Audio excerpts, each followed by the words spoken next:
Yassin Limpo. Kedatangan Firly ke gedung Barreskrim Polri luput dari pantauan awak media yang telah menunggu kedatangannya sejak pagi. Firly diduga masuk ke dalam gedung Barreskrim tidak melalui pintu tamu yang umum digunakan. Sebelumnya Firly tidak memenuhi panggilan pemeriksaan Barreskrim pada pekan lalu. Ketua nonaktif KPK itu kini berstatus sebagai tersangka atas kasus dugaan pemerasan terhadap Syahrul Yassin Limpo. Menurut kuasa hukumnya, Firly akan mengklarifikasi sejumlah hal yang seperti aset yang tidak dilaporkannya di LHKPN. Informasi terkini dari putusan sidang Dewas KPK terhadap Firly Bahuri akan kami lanjutkan setelah jeda.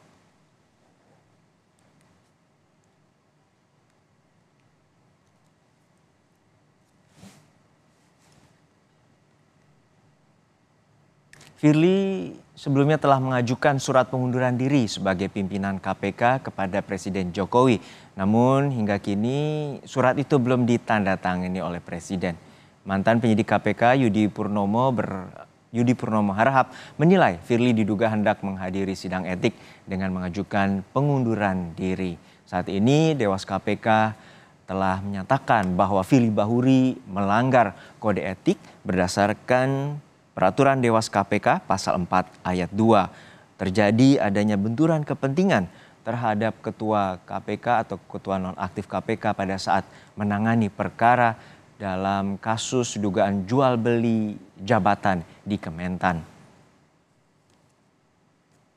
Dewas KPK menjatuhkan sanksi berat kepada Firly Bahuri dengan diminta untuk mengajukan pengunduran diri sebagai pimpinan KPK.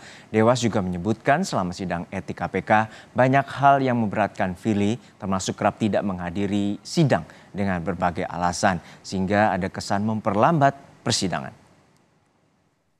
Menjatuhkan sanksi berat kepada terperiksa berupa diminta untuk mengajukan pengunduran diri sebagai pimpinan KPK. Mengumumkan putusan ini pada media jaringan milik komisi yang hanya dapat diakses oleh insan komisi dan atau lainnya sesuai dengan peraturan Dewan Pengawas tentang penegakan kode etik dan kode perilaku.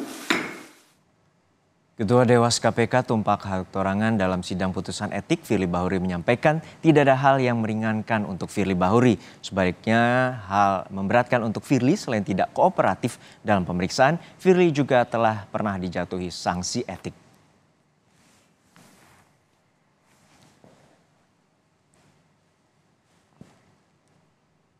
Hal yang meringankan tidak ada, hal yang memberatkan terperiksa tidak mengakui perbuatannya, terperiksa tidak hadir dalam persidangan kode etik dan kode perilaku tanpa alasan yang sah, meskipun telah dipanggil secara sah dan patut, serta terdapat kesan berusaha memperlambat jalannya persidangan.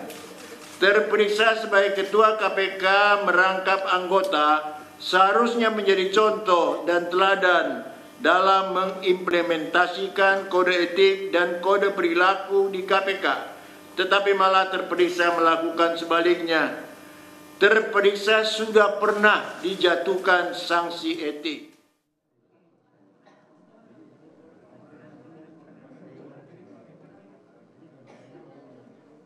Baik, sebelumnya sidang dari putusan Dewas KPK telah memutuskan bahwa Firly melakukan pelanggaran etik berat dan Firly diminta untuk mengundurkan diri dari KPK. Sebelumnya dalam poin menimbang, Dewas KPK juga menemukan dugaan ataupun bukti bahwa Firly Bahuri telah terbukti melakukan pelanggaran kode etik dengan melakukan pertemuan dan juga melakukan percakapan dengan Syahrul Yassin Limpo. Pada 12 Februari 2021, Firly Bahuri bertemu secara langsung dengan Syahrul Yassin Limpo di Rumah Kertanegara nomor 46 yang tak lain adalah rumah sewaan yang disewakan dari Alex Tirta atau seorang pengusaha. Dan rumah ini disewa sejak tahun 2020 hingga 2023. Setiap tahunnya Firly membayar sekitar 640 juta lebih atau bahkan sampai 670 juta lebih. Putusan pelanggaran kode etik dan kode perilaku oleh Bapak Firly Bahuri. Pada saat pada siang hari ini, 12 Februari tersebut bersama dengan saksi lainnya juga dikonfrontir, yakni dengan ajudan dari Syahrul Yassin Limpo dan juga Syahrul Yassin Limpo beserta juga dengan ajudan dari Firly Bahuri. Pertemuan itu sekitar 30 menit yang disampaikan oleh Dewas KPK. Selain itu juga Firly Bahuri bertemu dengan Syahrul Yassin Limpo pada tanggal 23 Mei tahun 2021 di rumah pribadinya di Bekasi, Jawa Barat. Dan saat itu diketahui juga melalui aplikasi perjanjian pertemuan melalui WhatsApp, dan perjanjian pertemuan itu di screenshot oleh Syahrul Yassin Limpo. Dan seluruh yang hadir, rekan-rekan pers yang saya hormati, tentunya tadi sudah diikuti pembacaan putusan dugaan pelanggaran etik yang dilakukan oleh Ketua KPK nonaktif, yaitu Saudara Firly Bahuri. Putusannya saya pikir nggak usah saya ulang kembali, sudah dibacakan. Sanksinya sanksi berat, diminta untuk mengundurkan diri. Pelanggaran yang dilakukan ada 3. Yang satu mengadakan hubungan langsung tidak langsung dengan pihak lain yang ada kaitannya, perkaranya ada di TPK, ada di KPK. Dan itu pertemuan itu dilaporkan dengan teman pimpinan yang lain. Itu satu kesalahan. Ada kewajiban di kami, kalau terjadi yang sedemikian, kita harus saling memberitahu. Dewas juga begitu. Yang kedua, yang berhubungan dengan adanya harta, ya, palas-palas, termasuk juga bangunan dan aset yang tidak dilaporkan di dalam LHKPN. Ini juga satu perbuatan yang tidak memberikan suatu keteladanan sebagai pimpinan KPK. Ada di kami, di IS-KPK, nilai dasar kepemimpinan itu harus memberikan contoh teladan yang baik.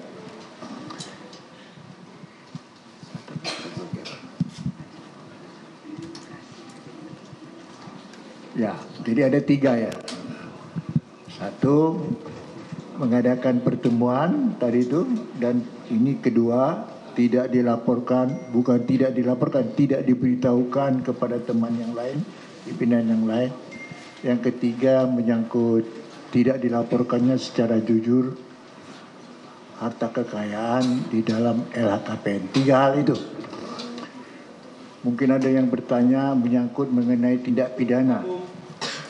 Tindak pidana itu memang kita tidak pertimbangkan karena itu ranahnya Polda Metro. Karena beliau sudah dinyatakan tersangka.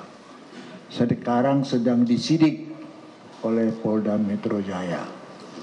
Apa itu? Pemerasan, gratifikasi, dan suap.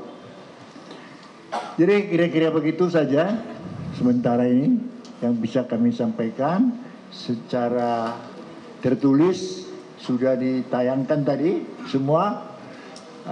Kalau masih kurang bisa diminta nanti sama si sekretariat kami, ya, petikan-petikan, ya bolehlah kalau petikan. Tapi kalau yang putusan seluruhnya repot itu ada 175 halaman itu, hampir 200 halaman, jadi terlalu banyak. Ya, saya rasa demikian. Silakan kalau ada pertanyaan. Baik, ya. terima kasih. Kita mulai tanya jawab ya.